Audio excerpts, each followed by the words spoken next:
자기야 뭐해? 씻어. 남편이 욕실에 들어간 사이 식탁 위 휴대폰에 뜬 메시지 한 통. 30년 믿음이 무너지는 건 1초면 충분했습니다. 저는 덜덜 떨리는 손을 부여잡고 남편인 척 답장을 보냈습니다. 와이프 출장 갔어. 비번 누르고 들어와. 전송 버튼을 누른 그 순간 저는 돌아올 수 없는 강을 건넜습니다. 과연 15분 뒤 우리 집 현관문을 열고 들어온 사람은 누구였을까요? 그날 밤 시작된 30년 헌신짝 아내의 소름 돋는 참교육 복수극. 사연 시작하기 전에 구독과 좋아요, 그리고 어디서 이 이야기를 듣고 계신지 남겨주세요. 그럼 사연 시작합니다. 랄라라. 욕실에서는 남편 김철호의 콧노래가 세찬 물줄기 소리와 섞여 흘러나왔습니다. 칠순이 내일 모레인 나이에도 그는 여전히 자신을 청춘이라 믿는 듯 요즘 유행한다는 트로트 자락을 흥얼거리고 있었습니다. 거실 소파에 앉아 마른 빨래를 개던 미숙은 그 소리가 유난히 거슬렸습니다. 30년 세월 동안 남편의 수발을 들며 살아온 그녀의 손마디는 굵어졌고 무릎은 비가 오면 쑤셔왔지만 남편은 염색약과 비싼 골프웨어 덕분인지 나이보다 훨씬 젊어 보였습니다. 미숙은 남편의 검은색 정장 양말을 짝 맞춰 개어 탁자 위에 올려두었습니다. 그때였습니다. 식탁 구석에 놓아둔 남편의 최신형 스마트폰이 짧고 묵직한 진동음을 냈습니다. 징, 징. 평소라면 거들떠보지도 않았을 것입니다. 남편은 툭하면 사업 기밀 운운하며 휴대폰의 잠금 패턴을 복잡하게 걸어두었기 때문입니다. 하지만 오늘은 샤워하러 들어가면서 급했는지 화면이 꺼지지 않은 채 식탁 위에 덩그러니 놓여 있었습니다. 무심코 시선을 돌린 미숙의 눈이 가늘어졌습니다. 화면 중앙에 뜬 알림창 때문이었습니다. 저장된 이름은 분명 김 부장 본사이었습니다. 회사 일로 늦은 시간까지 연락이 오는 경우가 잦았기에 미숙은 또 골치 아픈 업무 연락이겠거니 생각하며 화면을 끄려 했습니다. 그러나 미리 보기로 뜬 메시지 내용은 업무 지시가 아니었습니다. 자기야 뭐해? 씻어? 오늘 왜 연락이 없어? 유유. 미숙의 손이 허공에서 멈췄습니다. 숨이 턱 막히며 심장이 발밑으로 쿵 떨어지는 기분이었습니다. 그녀는 자신의 눈을 의심했습니다. 노안이 와서 잘못 본 것인가 싶어 눈을 비비고 다시 보았습니다. 하지만 글자는 명확했습니다. 자기야라는 호칭, 그리고 말꼬리에 붙은 애교 섞인 이모티콘. 그것은 58 먹은 부장님이 60살 먹은 상무님에게 보낼 메시지가 결코 아니었습니다. 미숙의 손끝이 파르르 떨리기 시작했습니다. 지난 30년 남편의 성공만을 바라며 억척스럽게 살아온 세월이 머릿속에서 와르르 무너져 내리는 소리가 들렸습니다. 김 부장. 김 부장이 아니야. 남편은 치밀했습니다. 상대방의 이름을 회사 동료의 이름으로 저장해 놓는 수법. 드라마에서나 보던 그 유치하고도 악질적인 기만을 내 남편이 하고 있었습니다. 욕실에서는 여전히 기분 좋은 콧노래 소리가 들려왔습니다. 저 노래가, 저 흥겨움이 나를 향한 것이 아니었다는 사실에 미숙의 피가 거꾸로 솟았습니다. 당장 욕실 문을 박차고 들어가 휴대폰을 집어 던지며 소리치고 싶었습니다. 내가 사람이냐고, 어떻게 나한테 이럴 수 있냐고 멱살이라도 잡고 싶었습니다. 하지만 미숙은 튀어나오려는 비명을 입술을 깨물어 삼켰습니다. 지금 따져봐야 소용없다는 것을 본능적으로 알았습니다. 남편은 교활한 사람이었습니다. 아, 김 부장이 장난친 거야. 술 먹고 잘못 보냈대. 이 사람 참 의부증 있어? 노망 났어? 뻔했습니다. 증거가 없으면 오히려 자신을 정신병자 취급하며 펄펄 뛸 인간이었습니다. 확실한 물증이 필요했습니다. 아니, 빠져나갈 구멍조차 없는 완벽한 현장을 잡아야 했습니다. 미숙은 떨리는 손으로 남편의 휴대폰을 집어들었습니다. 다행히 잠금이 풀려 있는 상태였습니다. 그녀는 심호흡을 한번 크게 하고 채팅방을 열었습니다. 대화 내용을 올리는 손가락이 덜덜 떨렸습니다. 오늘 와이프 일찍 잔대? 보고 싶어 죽겠어, 오빠. 이따가 나갈까? 구역질이 치밀어 올랐습니다. 불과 30분 전 저녁 식탁에서 반찬이 짜다며 타박하던 남편이 이 여자에게는 오빠였고 다정한 연인이었습니다. 미숙은 눈물이 고이는 것을 억지로 참아내며 자판을 두드렸습니다. 오타가 나서 지우기를 수차례 반복했습니다. 마치 남편이 된 것처럼 말투를 흉내내야 했습니다. 와이프 갑자기 출장 갔어. 지방으로. 전송 버튼을 누르자마자 1초도 안 되어 답장이 왔습니다. 정말? 아싸. 대박이다. 키읔키읔. 가벼운 여자의 반응에 미숙의 입가에 싸늘한 조소가 걸렸습니다. 그녀는 마지막 승부수를 던지기 위해 다시 자판을 입력했습니다. 심장이 터질 것 같았지만 정신은 그 어느 때보다 차갑게 깨어났습니다. 집으로 와. 비번 알지? 누르고 들어와. 전송 완료. 미숙은 휴대폰을 원래 놓여있던 각도 그대로 식탁 위에 내려놓았습니다. 그리고 자신의 휴대폰을 챙겨 거실 구석, 식탁 의자 뒤편의 어두운 그림자 속으로 몸을 숨겼습니다. 거실의 형광등을 끄고 무드등 하나만 켜두었습니다. 마치 남편이 오붓한 미래를 위해 준비해둔 것처럼 보이게 하기 위함이었습니다. 지금부터는 피를 말리는 기다림의 시간이었습니다. 욕실 물소리는 계속되었습니다. 남편은 꼼꼼히도 씻고 있었습니다. 평소 5분이면 끝나던 샤워가 오늘따라 길었습니다.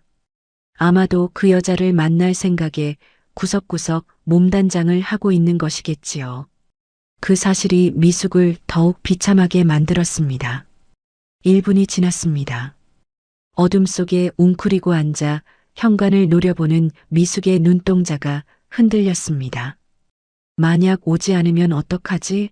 아니, 차라리 오지 않았으면 좋겠다는 나약한 마음과 반드시 와서 내 손에 잡혀야 한다는 도끼가 엉겨붙었습니다. 5분이 지났습니다. 지난 세월이 주마등처럼 스쳐갔습니다. 시어머니의 병수발을 5년이나 했습니다. 남편이 사업 실패로 빚더미에 앉았을 때 미숙은 친정 어머니가 몰래 쥐어준 폐물을 팔아 그를 일으켜 세웠습니다. 남편이 밖에서 기죽지 않게 하려고 자신은 시장통떨이 옷만 입으면서도 남편 셔츠는 백화점에서 샀습니다. 내가 어떻게 했는데? 당신이 나한테 어떻게 이럴 수 있어? 배신감은 슬픔을 넘어 증오로 변해가고 있었습니다. 10분이 지났습니다. 욕실에서 드라이기 소리가 들리기 시작했습니다. 남편이 나올 준비를 하고 있었습니다. 시간이 없었습니다. 남편이 먼저 나오면 모든 계획이 수포로 돌아갈 위기였습니다. 미숙의 이마에 식은땀이 흘렀습니다.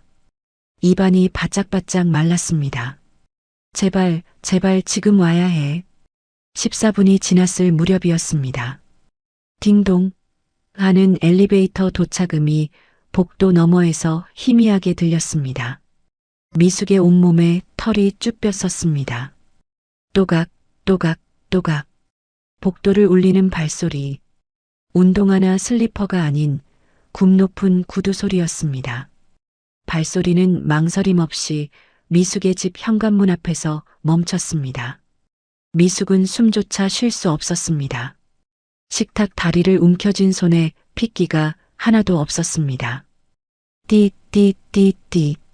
경쾌한 전자음 소리가 고요한 집안을 갈랐습니다. 비밀번호 4자리. 그것은 가족들, 그리고 아주 가까운 친척이 아니면 모르는 번호였습니다. 택배 기사에게도 알려주지 않는 그 보안 코드를 문 밖의 침입자는 너무나도 익숙하게 누르고 있었습니다. 띠리릭, 척. 도어락이 해제되는 소리가 마치 단두대의 칼날이 떨어지는 소리처럼 미숙의 귀에 박혔습니다. 현관문이 열리고 센서 등이 환하게 켜졌습니다. 그 빛 아래 드러난 그림자는 늘씬한 여자의 실루엣이었습니다. 자기야, 나왔어. 어머, 진짜 아무도 없네. 교태가 뚝뚝 묻어나는 목소리.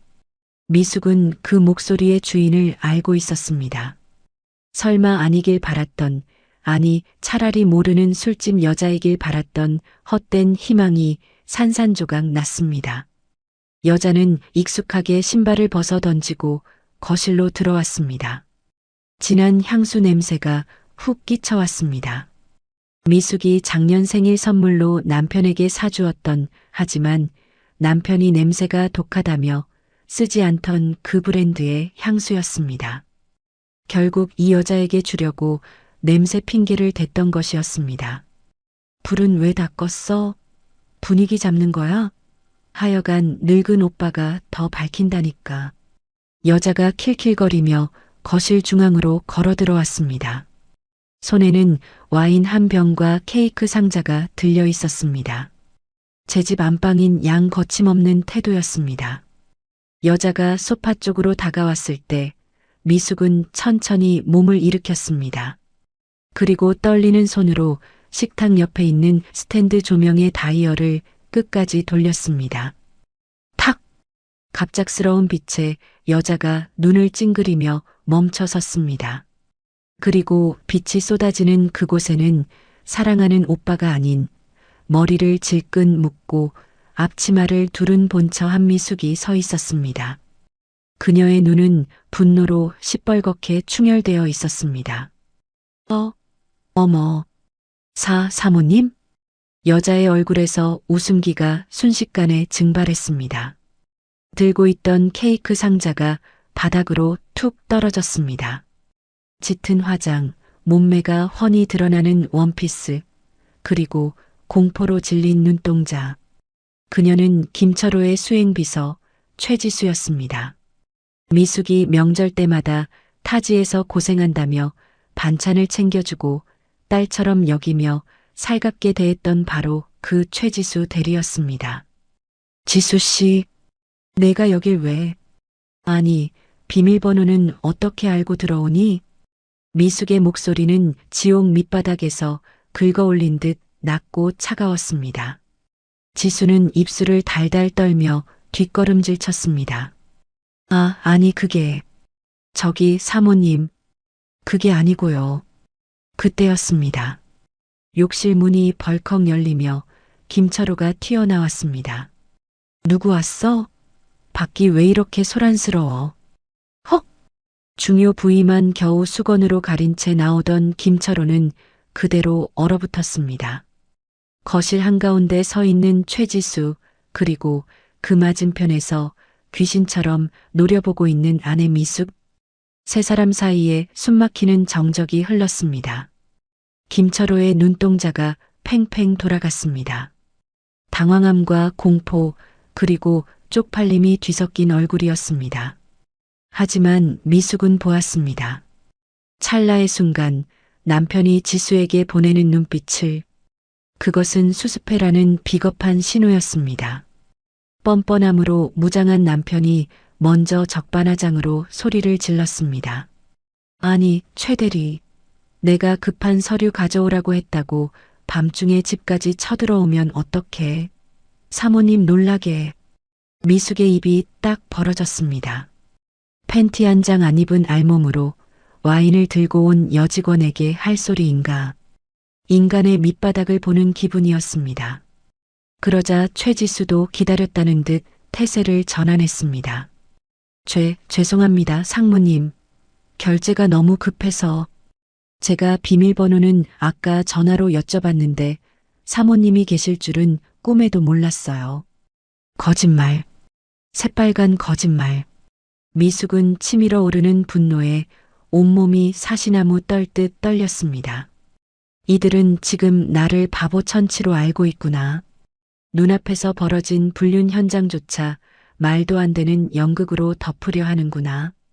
결제 서류, 와인을 들고 밤 11시에 내 남편을 오빠라고 부르면서 들어오는 게 결제 받으러 온 거라고? 미숙이 와인병을 가리키며 소리쳤습니다. 하지만 김철호는 오히려 더 크게 화를 냈습니다. 이 사람이 진짜 직원이 뇌물. 아니, 선물 좀 사올 수도 있는 거지. 당신 평소에 의부증 있는 거 알았지만 이 정도일 줄은 몰랐네. 사람을 아주 질리게 만들어. 김철호가 수건을 고쳐 매며 미숙에게 삿대질을 해댔습니다. 지수는 그 뒤에 숨어 교묘한 미소를 짓고 있었습니다. 그 미소는 마치 증거 있어? 있으면 내놔봐. 이 늙은 아줌마야라고 조롱하는 듯 했습니다. 미숙은 주먹을 꽉 쥐었습니다. 손톱이 살을 파고들어 피가 배어 나올 지경이었습니다. 지금 당장 저들의 머리채를 잡고 싸울 수도 있었습니다. 하지만 그래서는 안 됐습니다. 저들은 이미 입을 맞췄고 지금 싸워봤자 미친년 취급을 당하며 쫓겨날 것이 뻔했습니다. 더 확실한 게 필요했습니다. 이 정도로는 부족했습니다. 저 뻔뻔한 낯짝을 갈기갈기 찢어발길 더 강력하고 잔인한 한 방이 필요했습니다. 미숙은 끓어오르는 용암 같은 분노를 억지로 식도 아래로 밀어넣으며 슬픈 짐승처럼 울부짖는 대신 차갑게 가라앉은 눈으로 두 사람을 번갈아 보았습니다. 그녀의 복수는 이제 막 시작되었습니다. 15분의 지옥은 끝났지만 전쟁은 지금부터였습니다. 거실의 공기는 무겁게 가라앉아 있었습니다. 마치 숨을 쉴 때마다 날선 유리 조각이 폐를 찌르는 듯 했습니다.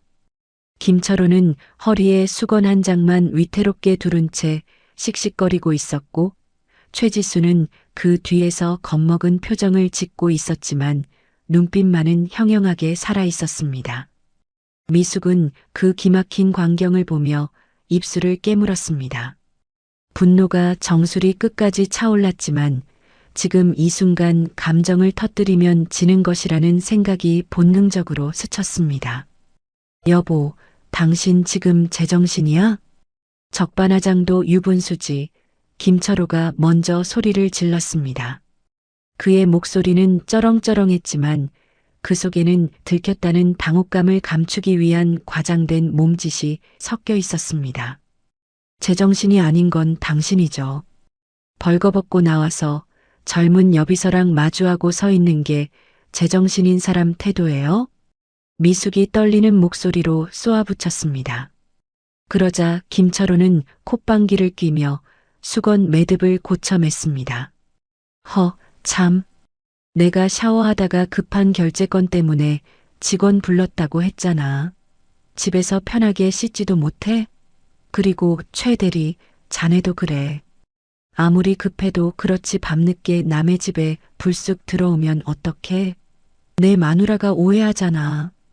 김철호는 교묘하게 화살을 최지수에게 돌리면서도 은근슬쩍 상황을 오해로 몰아가고 있었습니다. 최지수는 기다렸다는 듯 고개를 푹 숙이며 연기를 시작했습니다. 죄송합니다, 상무님. 사모님, 정말 죄송해요. 상무님이 내일 아침 회의 때 쓸 자료가 급하다고 하셔서 제가 근처에서 친구들 모임이 있었거든요. 그래서 복장도 이렇고 경황이 없어서 실례를 범했습니다. 지수는 눈시울까지 붉히며 가련한 척했습니다. 방금 전까지 자기야라고 부르며 들어오던 그 목소리는 온데간데였고 세상에서 제일 억울한 신입사원의 목소리였습니다. 미숙은 기가 찼습니다. 친구 모임? 친구 모임에 와인을 들고 가요? 그리고 우리 집 비밀번호는요? 당신이 우리 집 식구예요? 어떻게 그렇게 자연스럽게 누르고 들어와요? 미숙의 날카로운 지적에 최지수가 움찔했습니다.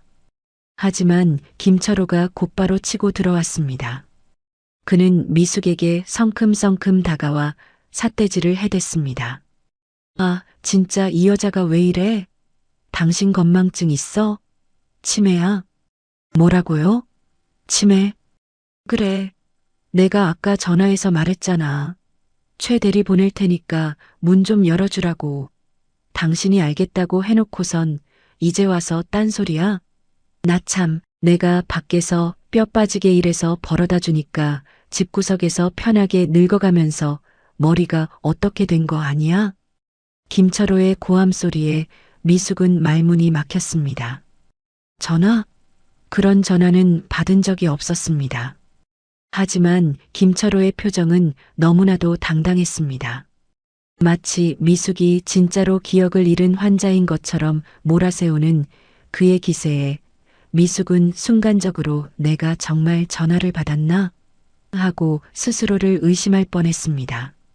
이것이 그가 지난 30년간 미숙을 지배해온 방식이었습니다. 무조건 우기기, 그리고 상대방을 바보로 만들기. 전화, 안 왔어요. 내 통화 기록 보여줘요? 미숙이 휴대폰을 꺼내려 하자 김철호가 버럭 소리를 지르며 미숙의 손을 쳐냈습니다. 됐어. 시끄러워. 남편 말을 믿어야지 기계 쪼가리를 믿어? 당신 요즘 깜빡깜빡하는 거 내가 모를 줄 알아? 지난번에도 가습을 안 끄고 나갔잖아. 이젠 사람 말까지 안 들은 척해? 그는 과거의 사소한 실수까지 들추어내며 논점을 흐렸습니다. 미숙의 손등이 벌겋게 부어올랐습니다. 물리적 폭력보다 더 아픈 것은 인격적인 모독이었습니다. 최지수는 그 틈을 타 슬그머니 현관 쪽으로 물러났습니다. 상무님, 사모님이 많이 편찮으신 것 같은데 오늘은 이만 가보겠습니다.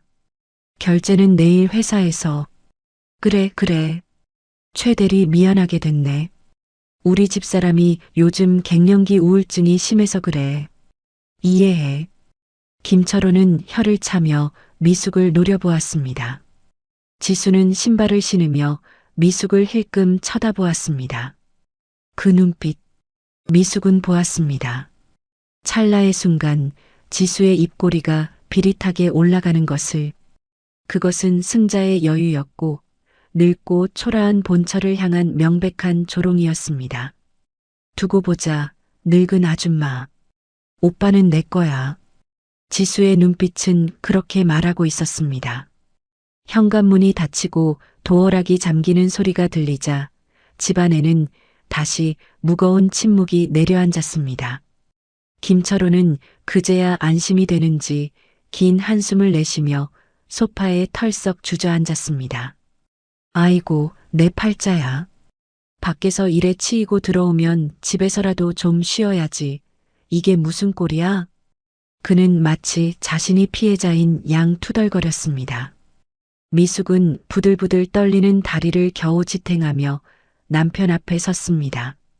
당신 정말 아니야? 그 여자랑 아무 사이 아니야? 마지막으로 묻는 것이었습니다. 제발 실토하고 빌기를 바라는 1%의 미련이었습니다. 하지만 김철호는 미숙을 벌레 보듯 쳐다보았습니다. 한미숙, 너 돌았냐? 어디서 감히 남편을 의심해? 내가 너 같은 줄 알아?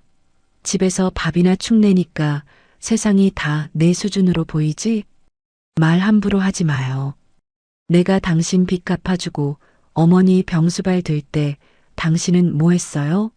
밖에서 흥청망청 돈 쓰고 다녔잖아요. 미숙이 악에 받쳐 소리쳤습니다. 그러자 김철호가 벌떡 일어나 탁자에 놓인 유리 잿더리를 집어 던졌습니다. 쨍그랑. 잿더리가 미숙의 발치에서 산산조각이 났습니다. 유리 파편이 튀어 미숙의 종아리에 생채기를 냈습니다. 붉은 피가 방울져 흘러내렸습니다. 미숙은 비명도 지르지 못하고 얼어붙었습니다. 시끄러워. 어디서 옛날 얘기를 꺼내? 그건 다 지나간 일이고 지금 내가 벌어다주는 돈으로 먹고 살면 감사한 줄 알아야지. 한 번만 더 회사 사람 앞에서 내 체면 구겨봐. 그땐 이 집에서 쫓겨날 줄 알아. 알았어? 김철호는 씩씩거리며 안방으로 들어가 버렸습니다. 쾅! 방문이 닫히는 소리가 집안을 울렸습니다. 거실에 홀로 남겨진 미숙은 그제야 다리의 통증을 느꼈습니다. 하지만 다리의 상처보다 가슴이 난도질당한 상처가 더 쓰라렸습니다. 그는 변하지 않았습니다. 아니, 더 악랄해졌습니다. 미숙은 깨진 유리 조각들을 바라보며 주저앉았습니다. 눈물이 하염없이 흘러내렸습니다. 30년을 바쳐온 가정이라는 성이 사실은 모래성보다 못한 허상이었다는 것을 깨달았습니다. 남편에게 자신은 아내가 아니었습니다. 그저 밥해주고 빨래해주는, 가끔 화풀이 대상으로 삼는 낡은 가구에 불과했습니다. 미숙은 흐르는 눈물을 닦지 않았습니다. 대신 바닥에 흩어진 유리 조각 하나를 집어들었습니다. 날카로운 단면이 조명을 받아 번뜩였습니다. 이대로는 못 죽어. 억울해서 못 죽어. 미숙의 눈빛이 달라지기 시작했습니다. 조금 전까지의 슬픔과 당혹감은 차갑게 식어 단단한 사리로 변해갔습니다. 그냥 이혼해달라고 하면 그는 재산을 빼돌리고 자신을 빈털터리로 내쫓을 위인이었습니다. 그는 방금 제 입으로 쫓겨날 줄 알라고 말했습니다. 그것은 경고가 아니라 예고였습니다. 내가 먼저 움직여야 한다. 놈이 눈치채기 전에 놈의 숨통을 조일 올무를 놓아야 한다. 미숙은 떨리는 손으로 바지 주머니에 있던 휴대폰을 꺼냈습니다.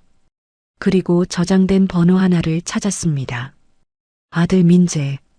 늘 바쁘다는 핑계로 연락을 자주 못했던, 하지만 유일하게 믿을 수 있는 핏줄. 통화 버튼을 누르자 신호음이 길게 이어졌습니다. 여보세요? 어머니? 이 밤에 무슨 일이세요? 수화기 너머로 들려오는 아들의 차분한 목소리에 미숙은 왈칵 쏟아지려는 울음을 삼켰습니다. 약한 모습을 보여선 안 되었습니다. 지금은 어머니가 아니라 전우를 부르는 심정이어야 했습니다. 민재야, 엄마 좀 도와다오. 네, 무슨 일 있으셨어요? 목소리가 왜 그러세요? 아니, 아무 일 없다. 그냥 엄마가 이제야 정신을 좀 차린 것 같아서 그래. 미숙은 안방 문을 노려보며 낮지만 분명한 목소리로 말했습니다. 내 아버지가 숨겨둔 장부, 그리고 여자. 엄마가 다 잡을 거다. 내가 엄마 변호사가 되어줘야겠다. 전화기 너머에서 잠시 침묵이 흘렀습니다. 아들은 놀란 기색도 없이 마치 올 것이 왔다는 듯 침착하게 대답했습니다. 알고 계셨어요? 알겠습니다, 어머니. 내일 당장 갈게요. 아무것도 하지 말고 평소처럼 계세요. 전화를 끄는 미숙은 깨진 재떨이 조각들을 빗자루로 쓸어 담았습니다. 사각, 사각. 유리 조각들이 쓰레받기에 담기는 소리가 마치 김철호의 파멸을 예고하는 소리처럼 들렸습니다. 미숙은 부엌으로 가서 찬물 한 잔을 들이켰습니다. 머리가 차갑게 식었습니다. 내일부터는 연기를 해야 했습니다. 기억력이 나쁘고 남편에게 순종하며 갱년기 우울증에 걸린 힘없는 늙은 아내. 그것이 미숙이 쓸 가면이었습니다. 하지만 뱀은 두 마리였습니다. 집안의 따리를 튼 김철호라는 뱀, 그리고 밖에서 호시탐탐 안방을 노리는 최지수라는 뱀. 두 마리를 한꺼번에 잡으려면 더 독한 미끼가 필요했습니다. 미숙은 식탁 위에 놓여있던 김철호의 지갑을 열었습니다. 현금 뭉치가 두둑이 들어 있었습니다. 그녀는 그중 5만 원권 한 장을 꺼내 식탁 위에 올려놓고 나머지는 자신의 앞치마 주머니에 넣었습니다. 그리고 메모지 한 장을 찢어 식탁 위에 붙였습니다. 여보, 미안해요. 내가 요즘 깜빡깜빡해서 당신 말대로 병원에 좀 다녀올게요. 밥은 챙겨놨어요. 거짓 굴복. 이것은 전쟁의 서막이었습니다. 미숙은 불 꺼진 거실에서 어둠에 잠긴 안방 문을 바라보며 싸늘하게 의조렸습니다. 웃어도 김철호. 지금이 내 인생에서 제일 좋은 시절일 테니까. 미숙의 눈은 이미 내일 아침이 아닌 파국을 맞이할 남편의 최후를 보고 있었습니다. 그때 김철호의 휴대폰이 다시 한번 짧게 진동했습니다. 미숙은 휴대폰을 뒤집어 놓았습니다. 더 이상 확인할 필요도 없었습니다. 화면이 꺼진 검은 액정 위로 미숙의 일그러진 그러나 결의에 찬 얼굴이 비쳤습니다. 다음 날 아침 식탁 위에는 평소와 다름없이 갓 지은 밥 냄새와 구수한 된장찌개 냄새가 피어올랐습니다. 김철호가 부스스한 얼굴로 안방에서 나왔을 때 미숙은 식탁에 수저를 놓고 있었습니다. 어젯밤의 그 서슬 퍼런 도끼는 온데간데 없었습니다. 그녀의 얼굴은 화장기 없이 창백했고 눈은 겁먹은 듯 아래로 깔려 있었습니다. 일어나셨어요. 식사하세요. 기어들어가는 목소리. 김철호는 그 모습을 보며 코웃음을 쳤습니다. 어젯밤에는 제법 눈을 부라리며 대들더니 역시나 하룻밤 자고 나니 현실 파악이 된 모양이었습니다. 돈줄을 쥐고 있는 가장에게 대들어봤자 본인만 손해라는 것을 깨달은 눈치였습니다. 그래. 진작 좀 이렇게 기지 죽이고 살 것이지. 어제는 뭐 귀신 들린 사람처럼 왜 그랬어? 김철호는 의자에 털썩 앉으며 숟가락을 들었습니다. 미숙은 그 맞은편에 앉지 않고 서서 물컵을 채워주었습니다. 죄송해요. 제가 요즘 정말 정신이 오락가락해서. 당신 말이 맞아요. 갱년기라 그런가 봐요. 쯧쯧. 알면 됐어. 병원 가서 약이라도 좀 타먹어. 사람 피곤하게 하지 말고. 김철호는 찌개를 한술 크게 떠먹으며 혀를 찼습니다. 미숙은 네 하고 짧게 대답하며 고개를 숙였습니다. 식탁 아래로 늘어뜨린 그녀의 두 손이 앞치마를 쥐어뜯을 듯 꽉 쥐고 있다는 사실을 김철호는 전혀 눈치채지 못했습니다. 그가 출근한 뒤 미숙은 설거지를 하지 않았습니다. 대신 싱크대 물을 틀어놓아 물소리를 내며 안방으로 들어갔습니다. 장롱 깊숙한 곳, 남편이 절대 열어보지 않을 이불장 사이에 숨겨두었던 낡은 가방을 꺼냈습니다. 그 안에는 그녀가 결혼 때 가져왔던 폐물함이 들어 있었습니다. 얼마 지나지 않아 현관벨이 울렸습니다. 이번에는 비밀번호를 누르는 소리가 아니었습니다. 미숙이 인터폰 화면을 확인하자 호랑이 같은 인상의 노인이 서 있었습니다. 시어머니 박 여사였습니다. 문 안 열고 뭐하니? 굼뜨기는. 현관문이 열리자마자 지팡이로 바닥을 쿵쿵 찍으며 들어온 시어머니는 미숙을 위아래로 훑어보았습니다. 철호 나갔냐? 네, 어머니. 방금 출근했어요. 어구, 내 새끼. 아침부터 뼈 빠지게 일하러 나갔는데 넌 집구석에서 편하게 물소리나 내고 있냐? 박 여사는 거실 소파 상석에 앉으며 미숙을 타박했습니다. 미숙은 익숙하게 냉수를 떠와 무릎을 꿇고 앉아 건넸습니다. 시어머니의 잔소리는 30년째 똑같은 레퍼토리였습니다. 하지만 오늘은 그 강도가 더했습니다. 아마도 김철호가 미리 언지를 준 모양이었습니다. 너 어제 철호한테 대들었다며? 비서 아가씨한테도 행패 부리고. 미숙의 심장이 철렁했습니다. 벌써 거기까지 말이 돌았나 싶었습니다. 행패라니요. 그게 아니라 오해가 좀. 시끄럽다. 남자가 밖에서 큰일 하다 보면 밤늦게 직원 부를 수도 있고 술 한잔할 수도 있는 거지. 그걸 가지고 눈에 불을 켜고 달려들어? 내가 그렇게 속 좁게 구니까 철호가 밖으로 도는 거 아니냐? 박 여사는 지팡이로 바닥을 탕탕 내리치며 호통을 쳤습니다. 내가 좀 싹싹하게 굴고 꾸미기도 좀 하고 그래봐라. 남편이 집에 안 들어오고 백이나. 곰 같은 마누라가 집에 떡하니 버티고 있으니 정이 떨어지는 게 당연하지. 다 내 탓이다. 내 탓. 가슴에 대못이 박히는 소리가 들렸습니다. 남편의 외도가, 그 뻔뻔한 배신이 다 자신의 탓이라니. 미숙은 끓어오르는 화를 참기 위해 입술 안쪽 살을 씹었습니다. 지금 여기서 시어머니와 싸워봤자 남편에게 또 다른 빌미만 줄 뿐이었습니다. 미숙은 바닥에 납작 엎드렸습니다. 죄송합니다, 어머니. 제가 부족해서 그래요. 앞으로는 더 잘할게요. 죽은 듯이 지낼게요. 그녀의 비굴할 정도로 빠른 사과에 박 여사는 김이 샜는지 혀를 찼습니다. 알면 됐다. 이번 주말 내 팔순 잔치 때는 실수하지 마라. 철호 회사 사람들 다 온다니까 옷이라도 좀 제대로 입고 있어. 망신시키지 말고. 네, 명심하겠습니다. 시어머니가 돌아가자 미숙은 화장실로 달려가 헛구역질을 했습니다. 속이 뒤집어질 것 같았습니다. 거울 속에 비친 자신의 얼굴은 창백했지만 눈빛만은 형형하게 빛나고 있었습니다. 그래, 다 내 탓이지. 내가 당신 아들을 괴물로 키운 탓이지. 오후 2시 미숙은 모자를 깊게 눌러쓰고 집을 나섰습니다. 택시를 타고 도착한 곳은 시내의 한적한 카페였습니다. 구석자리에 앉아있던 젊은 남자가 벌떡 일어났습니다. 아들 민재였습니다. 어머니, 얼굴이 왜 이래요? 잠 한숨도 못 주무셨죠? 민재는 미숙의 퀭한 눈을 보며 울컥한 듯 했습니다.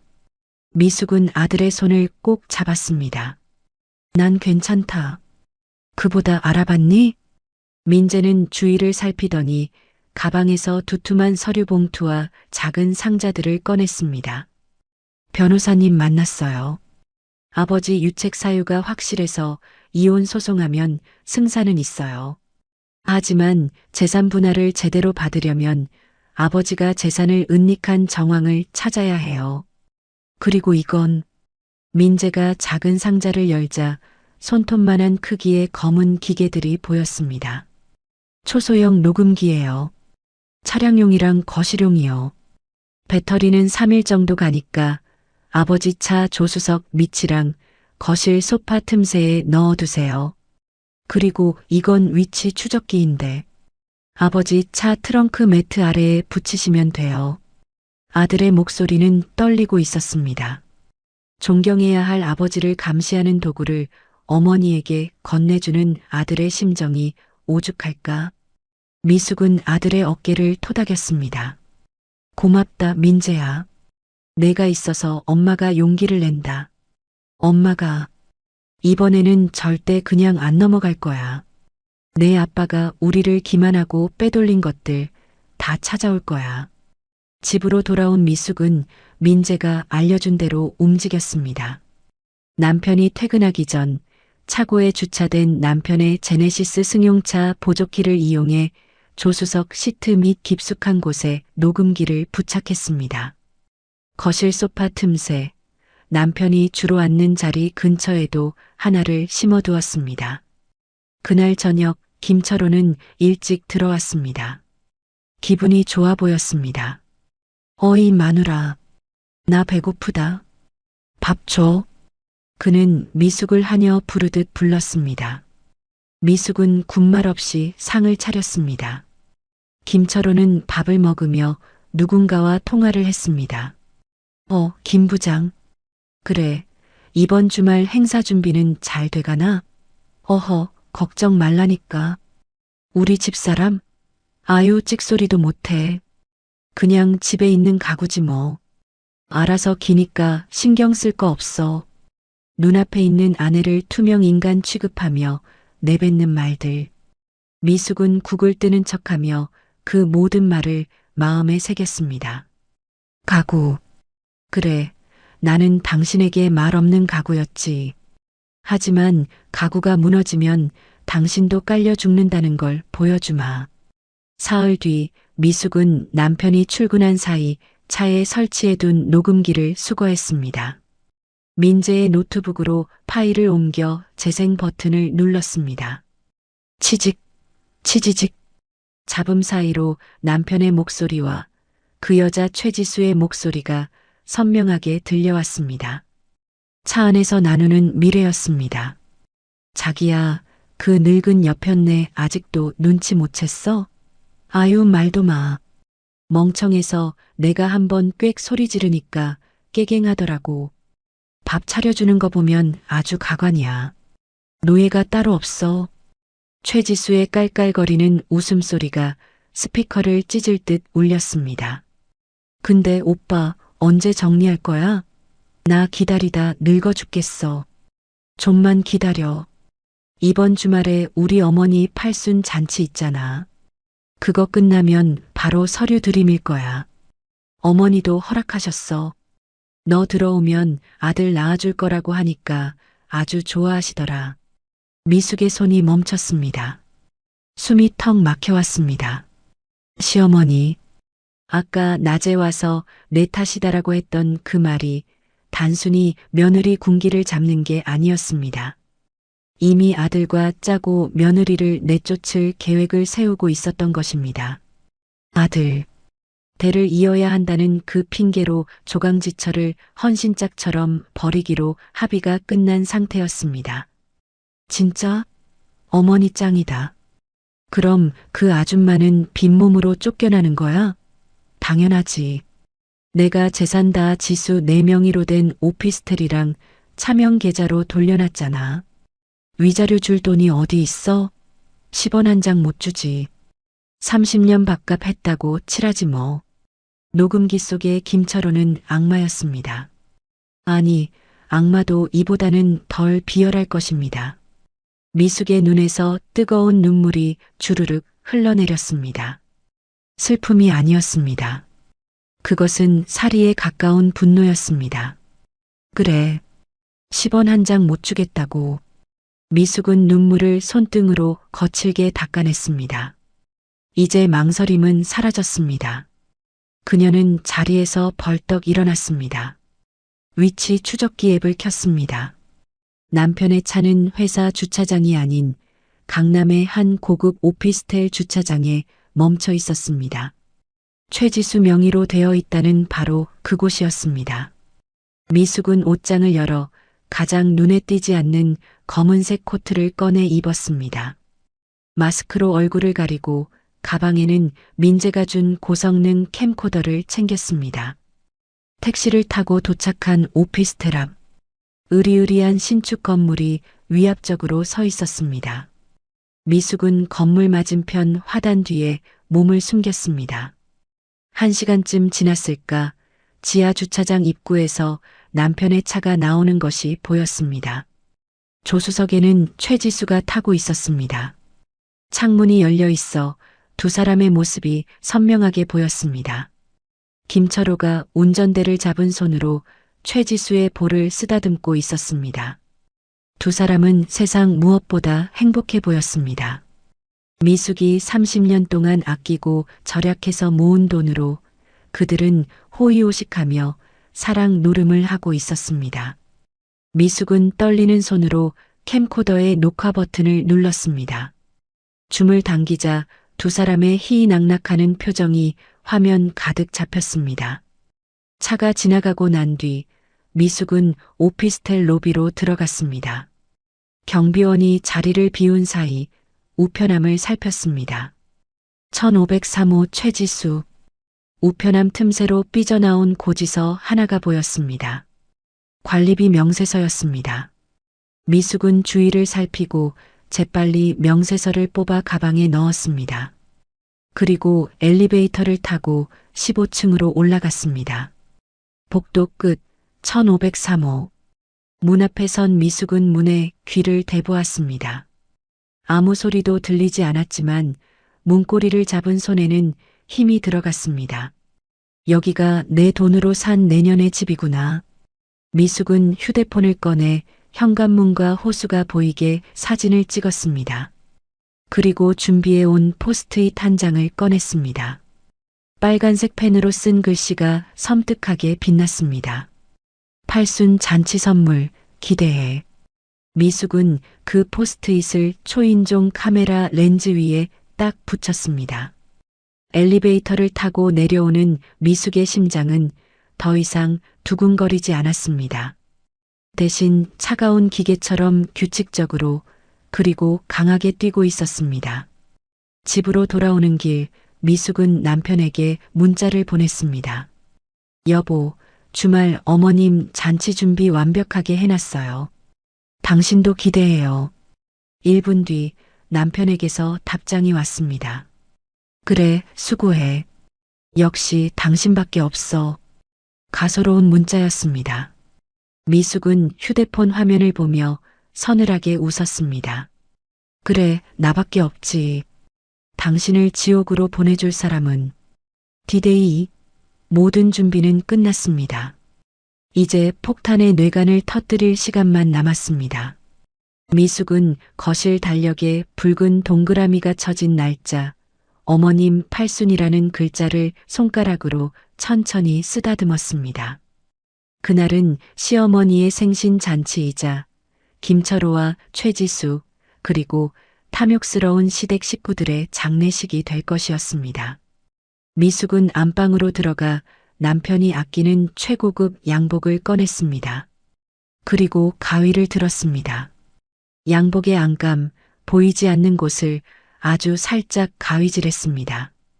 겉보기엔 멀쩡하지만 조금만 움직이면 툭 터져버릴 실밥처럼, 그들의 운명처럼. 창밖에는 비가 내리기 시작했습니다. 미숙은 창문에 비친 자신의 얼굴을 보며 처음으로 소리내어 웃었습니다. 그 웃음은 울음보다 더 비통하고 칼날보다 더 날카로웠습니다. 주말이 되자 시내의 특급 호텔 연회장은 화려한 꽃장식과 현수막으로 뒤덮였습니다. 축 박말순 여사 산수연. 금빛으로 번쩍이는 글씨가 오늘 잔치의 주인공이 누구인지, 그리고 이 잔치를 주최한 아들의 재력이 어느 정도인지 과시하고 있었습니다. 김철호는 입구에서부터 싱글벙글 웃으며 하객들을 맞이했습니다. 최고급 맞춤 정장을 차려입은 그는 세상에서 가장 성공하고 효심 깊은 아들의 얼굴을 하고 있었습니다. 아이고, 사장님, 귀한 발걸음 해주셔서 감사합니다. 누추하지만 많이 드십시오. 김상무 대단해. 어머니 팔순을 이렇게 성대하게 치러드리고. 역시 효자는 달라. 회사 대표의 칭찬에 김철호는 허리를 90도로 굽히며 겸손을 떨었습니다. 그 옆에는 한복을 곱게 차려입은 미숙이 서 있었습니다. 그녀는 하객들에게 일일이 고개를 숙여 인사했습니다. 겉보기엔 내조 잘하는 얌전한 아내였지만 그녀의 한복 소매 안쪽, 손에 쥐어진 작은 리모컨은 땀으로 축축하게 젖어 있었습니다. 여보, 웃어. 좀 더 활짝 웃으라고. 오늘 내 회사 임원들 다 왔는데 촌티 내지 말고. 김철호가 입가에 미소를 띤 채 이 사이로 작게 속삭였습니다. 미숙은 그 말에 대꾸하는 대신 더 환하게 웃어 보였습니다. 네, 여보. 걱정 마요. 오늘 당신 최고로 빛나게 해줄게요. 잠시 후 또각거리는 구두 소리와 함께 연회장 입구 쪽이 소란스러워졌습니다. 화려한 붉은색 원피스를 입은 최지수가 거대한 꽃바구니를 들고 등장했습니다. 하객들의 시선이 그녀의 눈부신 젊음과 미모에 쏠렸습니다. 김철호의 눈이 휘둥그레졌다가 아내의 눈치를 보며 헛기침을 했습니다. 지수는 당당하게 걸어와 미숙 앞에 섰습니다. 사모님, 축하드려요. 상무님 비서 최 대리입니다. 이거 어머니 드리려고 제가 특별히 준비했어요. 지수가 꽃바구니를 내밀며 미숙에게 몸을 가까이 붙였습니다. 그리고 귓가에 들릴 듯 말 듯 한 목소리로 속삭였습니다. 아줌마, 오늘이 마지막인 거 알죠? 그 한복 벗어놓고 나갈 때 곱게 개어놔요. 곧 내 거 될 테니까. 독사 같은 속삭임이었습니다. 보통 때라면 미숙은 얼굴이 흑빛이 되어 떨었겠지만 오늘은 달랐습니다.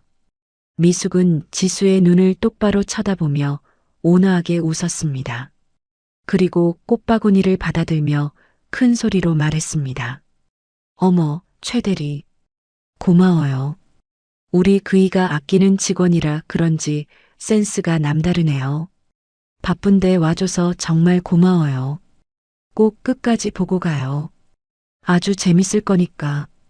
지수는 미숙의 여유로운 태도에 순간 당황한 기색을 보였지만 곧 코웃음을 치며 김철호 옆으로 가서 섰습니다. 시어머니 박 여사는 상석에 앉아 며느리인 미숙은 본체만체하고 지수에게만 손짓을 했습니다. 아가, 이리 와서 내 옆에 앉아라. 싹싹한 아가씨가 와서 분위기가 사네. 기가 찰 노릇이었습니다.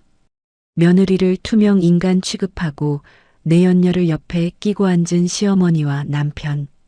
그 꼴을 보며 미숙은 마지막 남은 일말의 죄책감마저 깨끗이 지워버렸습니다. 사회자의 진행에 따라 잔치는 무르익어 갔습니다. 케이크 커팅이 끝나고 드디어 하이라이트 순서가 다가왔습니다. 자, 다음은 우리 김철호 상무님께서 어머님을 위해 직접 준비하신 특별 영상 편지 시간입니다. 모두 앞쪽 스크린을 주목해 주십시오. 장내의 조명이 꺼지고 대형 빔 프로젝터 스크린이 내려왔습니다. 김철호는 마이크를 잡고 무대 중앙으로 나갔습니다. 핀 조명이 그를 비추자 그는 감격에 겨운 표정으로 입을 열었습니다. 사랑하는 어머니, 그리고 이 자리에 와주신 귀빈 여러분. 제가 이 자리에 올 수 있었던 건 평생 고생하신 어머니와 부족한 저를 묵묵히 내조해준 제 아내 덕분입니다. 김철호는 연기력을 발휘해 눈물까지 글썽였습니다. 하객들이 박수를 보냈습니다. 지수는 어둠 속에서 김철호를 향해 엄지를 치켜 세웠습니다. 어머니의 지난 80년 세월, 그 눈물겨운 사랑을 영상으로 담아봤습니다. 함께 보시죠. 김철호의 손짓과 함께 웅장한 음악이 흘러나왔습니다. 스크린에는 어머니의 은혜라는 자막이 떴습니다. 하객들이 숨을 죽이고 화면을 응시했습니다. 시어머니 박 여사도 흐뭇한 미소로 화면을 바라보았습니다. 그때였습니다. 미숙은 테이블보 아래 숨겨두었던 리모컨의 입력 전환 버튼을 눌렀습니다. 지지직. 화면이 한번 깜빡이더니 잔잔하던 배경음악이 뚝 끊겼습니다. 그리고 전혀 다른 화질의 거친 영상이 화면을 가득 채웠습니다. 모텔 얌 305 앞 복도. 하객들이 웅성거리기 시작했습니다. 저게 뭐야? 영상 사고인가? 화면 속에서 문이 열리고 한 쌍의 남녀가 엉겨붙은 채 복도로 나왔습니다. 남자는 김철호였고 여자는 최지수였습니다. 두 사람은 술에 취한 듯 비틀거리며 진한 키스를 나누고 있었습니다. 김철호의 손이 지수의 엉덩이를 주무르는 장면이 적나라하게 클로즈업 되었습니다. 헉! 세상에, 저거 김상무 아니야? 연회장은 순식간에 찬물을 끼얹은 듯 조용해졌다가 곧 경악의 비명으로 뒤덮였습니다. 무대 위에 서 있던 김철호의 얼굴이 사색이 되었습니다. 그는 당황해서 스크린과 하객들을 번갈아 보며 소리쳤습니다. 당장 꺼. 이거 뭐야? 방송실. 하지만 영상은 멈추지 않았습니다. 이번에는 화면이 바뀌고 며칠 전 차 안에서 녹음된 음성 파일이 자막과 함께 재생되었습니다. 스피커의 볼륨은 최대치였습니다. 지수야, 좀만 참아. 이번 팔순 잔치 끝나면 그 늙은 여편네 바로 내쫓을 거야. 김철호의 목소리가 연회장의 빵빵한 스피커를 타고 울려 퍼졌습니다. 회사 대표가 입을 딱 벌리고 김철호를 노려보았습니다. 진짜? 어머니도 허락하신 거지? 당연하지. 우리 엄마가 너 얼마나 예뻐하는데. 애 못 낳는 며느리 필요 없다고 위자료 한 푼 주지 말고 내보내래. 내가 재산 다 뒤로 빼돌려놨으니까 걱정 마. 충격적인 대화 내용에 하객들은 입을 다물지 못했습니다. 상석에 앉아있던 시어머니 박 여사는 얼굴이 하얗게 질려 뒷목을 잡았습니다. 아이고, 저게 무슨... 어머니 정신 차리세요. 김철호가 무대에서 뛰어내려왔지만 이미 엎질러진 물이었습니다. 지수는 얼굴을 들지 못하고 가방으로 얼굴을 가린 채 벌벌 떨고 있었습니다. 영상은 거기서 끝나지 않았습니다. 마지막으로 미숙이 찍어둔 오피스텔 사진과 김철호가 지수에게 송금한 내역 그리고 이중 장부의 사본이 슬라이드처럼 빠르게 지나갔습니다. 횡령의 증거까지 만천하에 공개된 것입니다. 김상무, 자네 지금 이게 무슨 짓인가? 회사 대표가 자리를 박차고 일어나 소리쳤습니다. 얼굴이 불그락푸르락해진 대표는 김철호에게 다가가 뺨을 후려갈겼습니다. 짝! 날카로운 파열음이 마이크를 타고 울렸습니다. 김철호는 비틀거리며 바닥에 나뒹굴었습니다. 더러운 놈. 내 회사 돈을 빼돌려서 계집질을 해? 내 놈은 오늘부로 해고야.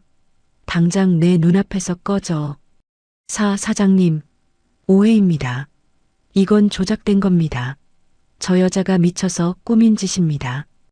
김철호는 바닥을 기며 대표의 바짓가랑이를 잡고 늘어졌습니다.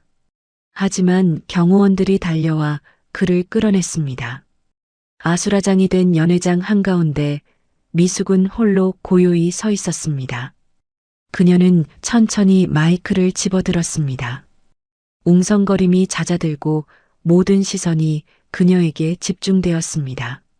미숙의 눈은 그 어느 때보다 맑고 차가웠습니다. 여러분, 보셨습니까? 이것이 이 남자의 실체입니다. 미숙의 목소리는 떨리지 않았습니다. 지난 30년 저는 이 사람의 그림자로 살았습니다. 빚을 갚아주고 병든 시어머니를 수발들며 제 이름도 잊고 살았습니다. 하지만 돌아온 대가는 배신과 모욕뿐이었습니다. 미숙은 바닥에 주저앉아 덜덜 떨고 있는 김철호와 구석으로 도망치려는 최지수를 차가운 눈빛으로 쏘아보았습니다. 김철호 씨, 당신이 원하던 대로 해줄게. 위자료? 필요 없어. 대신 당신이 가진 모든 걸 내놓게 될 거야. 내가 10원 한 장 안 남기고 다 가져올 테니까. 미숙은 쥐고 있던 리모컨을 김철호의 발 앞에 던졌습니다. 탁! 그리고 어머니, 죄송하지만 칠순 잔치는 없던 걸로 하겠습니다. 며느리가 아니라 이제 남이니까요. 미숙은 한복 치맛자락을 거칠게 걷어차고 뒤돌아섰습니다. 그때 뒷목을 잡고 헐떡이던 박 여사가 소리를 내며 거품을 물고 쓰러졌습니다. 어머니. 김철호의 절규가 들려왔지만 미숙은 뒤도 돌아보지 않았습니다. 그녀가 연회장 문을 열고 나가는 순간 등 뒤에서는 구급차를 부르는 다급한 소리와 사람들의 비명소리가 섞여 지옥도 같은 소음이 들려왔습니다. 미숙은 호텔 로비를 걸어 나왔습니다. 밖에는 억수 같은 비가 쏟아지고 있었습니다. 하지만 그녀는 우산을 쓰지 않았습니다. 얼굴을 때리는 빗방울이 뜨겁게 달아오른 그녀의 가슴을 식혀주었습니다. 그때 빗속을 뚫고 검은색 세단 한 대가 미숙 앞에 미끄러지듯 멈춰 섰습니다. 운전석 창문이 내려가고 아들 민재가 걱정스러운 얼굴로 물었습니다. 어머니, 다 끝났어요? 미숙은 젖은 머리카락을 쓸어 넘기며 차에 탔습니다. 그리고 백미러로 멀어지는 호텔을 바라보며 나직이 대답했습니다. 아니, 이제 시작이야. 진짜 지옥은 지금부터니까. 차는 빗속을 뚫고 어둠 속으로 사라졌습니다. 하지만 호텔 연회장에는 아직 끝나지 않은 파멸의 불길이 김철호와 최지수를 집어삼키고 있었습니다. 과연 그들은 빈털터리가 된 채 살아남을 수 있을까요? 그리고 미숙이 준비한 마지막 복수의 카드는 무엇일까요? 서울가정법원 302호 법정의 공기는 얼음장처럼 차가웠습니다. 창밖에는 여전히 잿빛 구름이 드리워져 있었지만 법정 안은 판사의 엄숙한 목소리와 김철호의 다급한 비명소리로 시끄러웠습니다. 판사님, 억울합니다. 저 여자가 지금 거짓말을 하고 있는 겁니다. 재산 형성 기여도라니요? 30년 동안 집에서 소뚜껑 운전만 한 여자가 무슨 기여를 했다는 겁니까? 저 돈 다 제가 피땀 흘려번 겁니다. 피고석에 선 김철호는 넥타이가 비뚤어진 줄도 모르고 핏대를 세웠습니다. 며칠 전 호텔에서 쫓겨난 후 제대로 씻지도 못했는지 기름진 머리카락이 이마에 달라붙어 있었습니다. 원고석에 앉은 미숙은 그 추한 발악을 무표정하게 지켜보았습니다. 판사가 안경을 고쳤으며 서류를 넘겼습니다. 피고 진정하세요. 제출된 증거 자료를 보면 피고의 주장은 설득력이 없습니다. 피고는 혼인 기간 중 지속적인 부정행위를 저질렀을 뿐만 아니라 부부 공동 재산을 상간녀 최지수의 명의로 빼돌린 정황이 명백합니다. 아니, 그건 잠깐 맡겨둔 거고, 그게 바로 은닉입니다. 또한 원고 한미숙 씨는 피고의 모친 병수발을 5년간 전담했고 피고의 파산 위기 당시 친정 유산을 처분하여 빚을 변제한 기록이 있습니다. 이를 소뚜껑 운전이라고 폄하할 수는 없습니다. 판사의 냉정한 지적에 김철호는 입을 딱 벌렸습니다. 옆에 앉은 변호사조차 고개를 절레절레 흔들며 포기한 눈치였습니다. 미숙의 변호를 맡은 아들 민재가 자리에서 일어나 결정적인 한 방을 날렸습니다. 재판장님, 추가 증거 제출하겠습니다. 피고가 회사 자금을 횡령하여 최지수에게 오피스텔을 사준 내역 그리고 이혼을 대비해 재산을 해외 코인 계좌로 빼돌리려던 시도가 담긴 녹취록입니다. 민재가 내밀은 USB를 보며 김철호의 눈동자가 흔들렸습니다. 민재 너 이 자식? 아비한테 이럴 수 있어? 내가 너 유학 보내주고 다 키워줬는데. 김철호가 아들을 향해 고래고래 소리를 질렀지만 민재는 차갑게 아버지를 외면했습니다. 아버지가 가르쳐 주셨잖아요. 돈 앞에서는 부모 자식도 없는 거라고. 저는 어머니의 정당한 권리를 되찾아드리는 것뿐입니다. 판사는 더 볼 것도 없다는 듯 판결문을 낭독했습니다. 주문. 원고와 피고는 이혼한다. 피고 김철호는 원고 한미숙에게 위자료 5천만 원을 지급하고 재산 분할로 15억 원을 지급하라. 또한 최지수 명의의 오피스텔과 차량은 가처분 신청을 인용하여 판결이 내려지는 순간 김철호는 다리에 힘이 풀려 주저앉았습니다. 15억. 그가 가진 전 재산이나 다름없는 돈이었습니다. 게다가 횡령 혐의로 형사 고발까지 당한 상태였으니 그는 이제 알거지가 된 것은 물론 감옥행을 걱정해야 할 처지였습니다. 법정을 나서자마자 김철호는 복도에 서 있는 최지수를 발견했습니다. 그녀는 선글라스를 끼고 팔짱을 낀 채 서 있었습니다. 지수야, 지수야 들었지? 판사가 미쳤나 봐. 야, 빨리 변호사 다시 알아봐. 항소해야지. 김철호가 지수의 옷자락을 잡고 매달렸습니다. 하지만 지수는 더러운 벌레가 닿은 것처럼 옷을 탁 쳐냈습니다. 이거 나요, 아저씨. 뭐, 아저씨? 김철호는 자신의 귀를 의심했습니다. 어제까지만 해도 오빠라고 부르며 아양을 떨던 그녀였습니다. 지수는 선글라스를 벗어 싸늘한 눈빛으로 김철호를 내려다보았습니다. 주제 파악 좀 해요. 재산 다 뺏기고 회사 잘리고 곧 콩밥 먹게 생겼는데 내가 미쳤다고 당신 옆에 있어?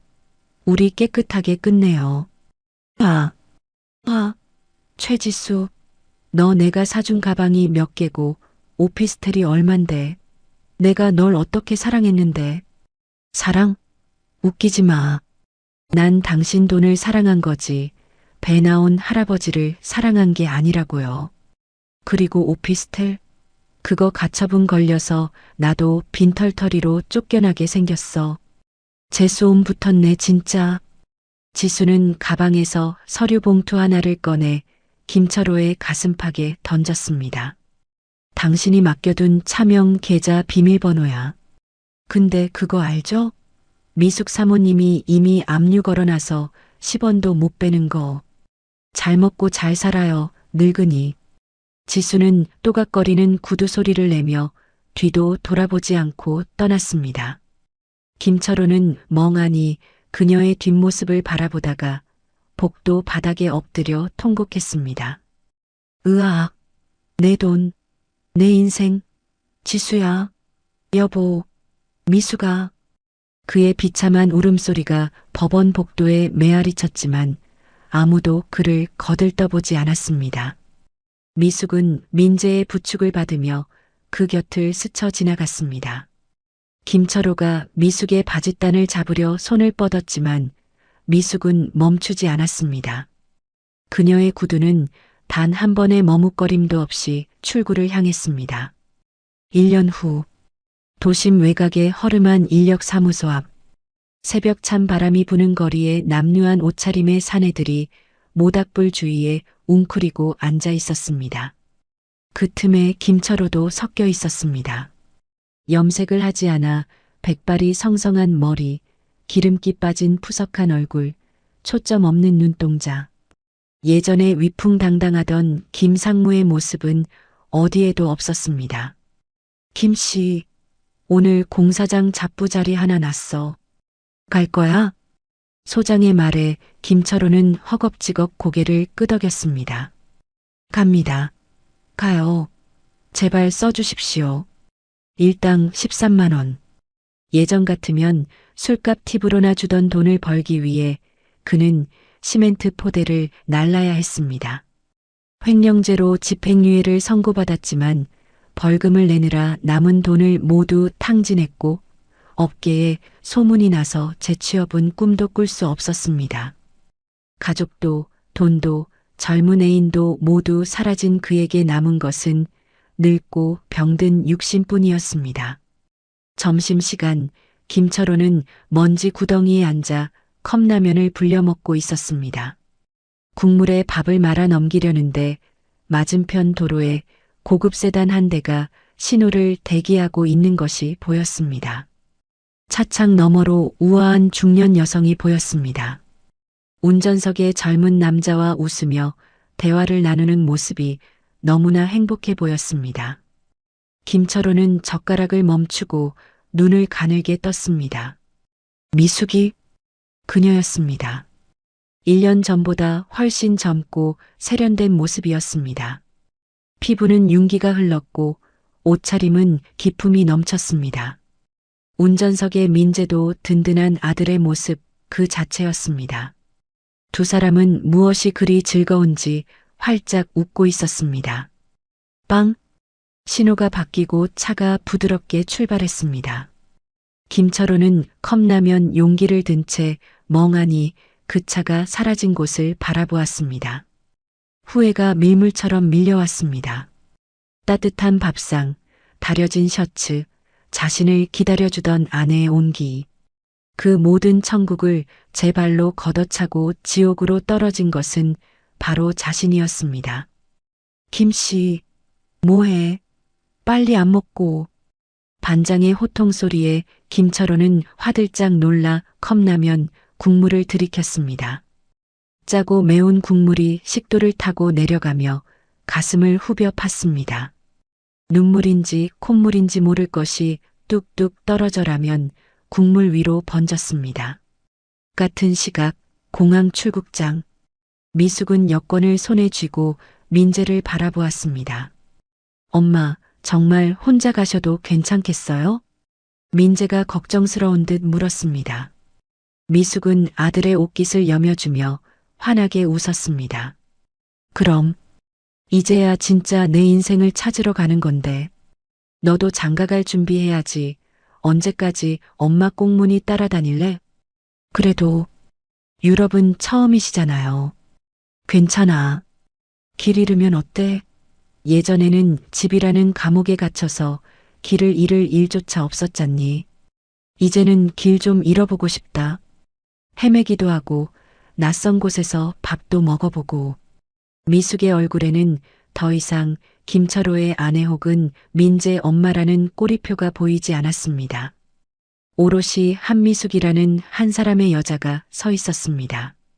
1년 전 욕실 물소리와 함께 도착했던 그 문자 한 통. 자기야 뭐해? 그 짧은 문장이 미숙의 인생을 송두리째 바꿔놓았습니다. 그때 떨리는 손으로 답장을 보내지 않았다면 미숙은 여전히 그 집에서 식모처럼 살다가 비참하게 버려졌을지도 모릅니다. 미숙은 핸드백에서 휴대폰을 꺼냈습니다. 그리고 저장된 연락처 목록을 훑어보았습니다. 남편이라는 이름은 이미 지워진 지 오래였습니다. 그녀는 휴대폰을 끄고 가방 깊숙이 넣었습니다. 다녀올게. 우리 아들 밥 잘 챙겨 먹고. 네, 어머니. 건강하게 다녀오세요. 도착하면 꼭 전화하시고요. 미숙은 캐리어를 끌고 출국 게이트로 향했습니다. 통유리창 너머로 눈부신 햇살이 쏟아져 들어와 그녀의 앞길을 비추었습니다. 발걸음은 깃털처럼 가벼웠습니다. 게이트를 통과하기 직전 미숙은 잠시 뒤를 돌아보았습니다. 하지만 그녀가 본 것은 과거의 그늘이 아니었습니다. 그녀를 향해 손을 흔드는 아들, 그리고 그 너머에 펼쳐진 눈부신 자유였습니다. 미숙은 다시 앞을 향해 고개를 돌렸습니다. 이제 내 차례야. 그녀의 독백이 공항 안내 방송 소리에 섞여 허공으로 흩어졌습니다. 30년의 긴 겨울을 끝내고 한미숙의 봄이 막 시작되고 있었습니다. 오늘 미숙 씨의 통쾌한 반격 어떠셨나요? 30년의 헌신을 배신으로 갚은 남편의 말로는 결국 비참한 후회뿐이었습니다. 긴 겨울을 견뎌내고 스스로 봄을 찾아 떠난 미숙 씨의 용기에 뜨거운 박수를 보냅니다. 우리네 인생에 너무 늦은 때란 결코 없습니다. 껍데기뿐인 희생보다는 나 자신을 사랑하는 것이 진짜 행복 아닐까요? 미숙 씨처럼 당당한 인생 이막을 꿈꾸시는 분들은 댓글에 나도 봄날이다라고 남겨주세요. 여러분의 찬란한 홀로서기를 저 달빛 인생 TV가 진심으로 응원하겠습니다.